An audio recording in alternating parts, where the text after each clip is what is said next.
या राशीमध्ये आपण 3 कोटी असलेल्या बहुपदीला 1 कोटी असलेल्या बहुपदीने भागत आहोत आणि बैजिक भागाकाराच्या नेहमीच्या पद्धतीने आपण हे सोपं करू शकतो. पण या व्हिडिओमध्ये आपण एक थोडी वेगळी पद्धत पाहणार आहोत, ज्याला आपण संश्लेषक भागाकार असं म्हणतो. वैयक्तिकरित्या सांगायचं झालं तर मला स्वतःला संश्लेषक भागाकार फारसा आवडत नाही, कारण तो खूपच ठराविक नियमांवर आधारित असतो. मला नेहमीचा बैजिक भागाकारच करायला जास्त आवडतं. पण मला वाटतं की तुम्ही पुढे पाहाल की याचे काही नक्की फायदे आहेत. त्यामुळे गणित वेगाने सोडवता येतं आणि कागदावर जागाही खूप कमी लागते. तर चला आपण प्रत्यक्ष हा संश्लेषक भागाकार करून पाहूया. आपण ही राशी सोपी करूया.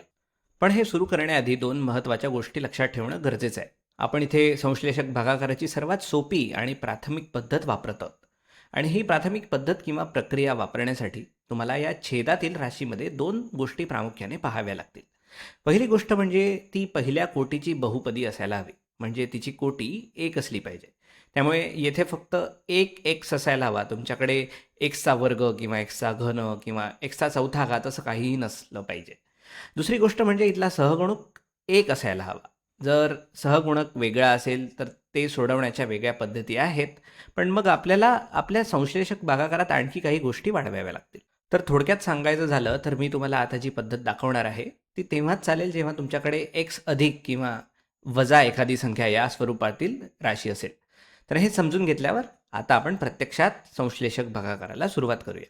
तर सर्वात आधी मी काय करणार आहे, तर अंशात असलेल्या या बहुपदीचे सर्व सहगुणक मी लिहून घेणार आहे. तर चला ते सर्व लिहूया. आपल्याकडे 3 आहे, मग 4 आहे, धन 4. मग त्यानंतर आपण ऋण 2 लिहिला आणि त्याच्यानंतर आपण लिहिला ऋण 1. त्यानंतर संश्लेषक भागाकार करताना तुम्ही अनेक जणांना इथे वेगवेगळ्या प्रकारच्या रेषा किंवा चिन्हे काढताना पाहाल. पण मी दाखवतोय ती सर्वात प्रचलित पद्धत आहे बरं का. आणि तुम्हाला इथे खाली आणखी एका संख्यांच्या रांगेसाठी थोडी जागा सोडायची आहे, म्हणून मी रेषा अगदी इथवर आखली होती.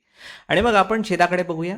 आणि विशेषतः इथे एक्समध्ये अधिक किंवा वजा काय जोडलं आहे ते आपण पाहणार आहोत. तर आपण इथे पाहिलं तर आपल्याकडे धन 4 आहे, पण धन 4 लिहिण्याऐवजी आपण त्याची विरुद्ध संख्या लिहितो. तर आपण त्याची विरुद्ध संख्या इथे लिहूया, जी असेल ऋण 4. ठीक आहे, आपण इथे लिहू ऋण 4.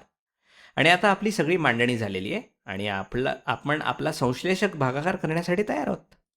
तर सर्वात आधी हा जो पहिला सहगुणक आहे तो आपण जसाच्या तसा खाली घेतो. त्यामुळे तुम्ही तो 3 तिथे लिहिता.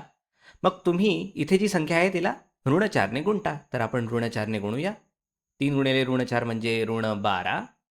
मग तुम्ही 4 आणि ऋण 12 यांची बेरीज करता. 4 अधिक ऋण 12 म्हणजे ऋण 8.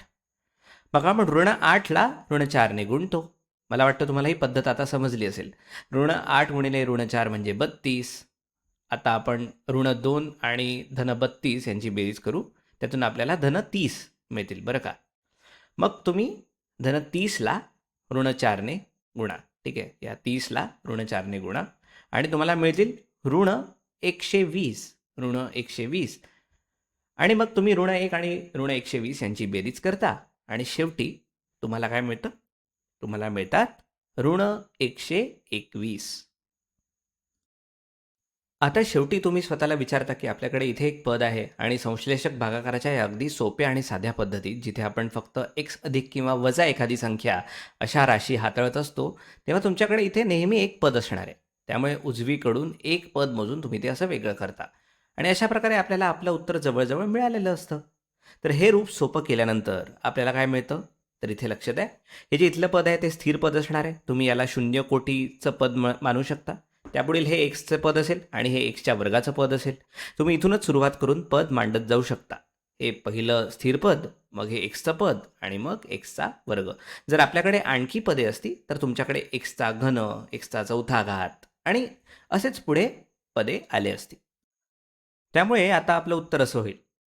हे 3x वर्ग असं आपण लिहू शकतो. 3xचा वर्ग वजा 8x. ठीक आहे, वजा 8x अधिक 30. तर आपण लिहूया अधिक 30. आणि हे जे इथे आहे ती आपली बाकी असेल असं तुम्ही पाहू शकता. म्हणजे वजा 121 छेद x अधिक 4. ठीक आहे, छेदामध्ये x अधिक 4. इथे निश्चेष भाग गेलेला नाही आहे, त्यामुळे हे छेद x अधिक 4 असं राहील. हे लिहिण्याची आणखी एक पद्धत असू शकते. तुम्ही सांगू शकता की ही बाकी आहे, त्यामुळे मी असंही लिहू शकेन. ऋण 121 छेद x अधिक 4 आणि मग अधिक 30 वजा 8x अधिक 3x वर्ग. मला आशा आहे की तुम्हाला हे चांगलं समजलं असेल. मी पुढच्या व्हिडिओमध्ये आणखी एक उदाहरण सोडवून दाखवेन आणि मग आपण विचार करूया की ही पद्धत नक्की कशी आणि का काम करते.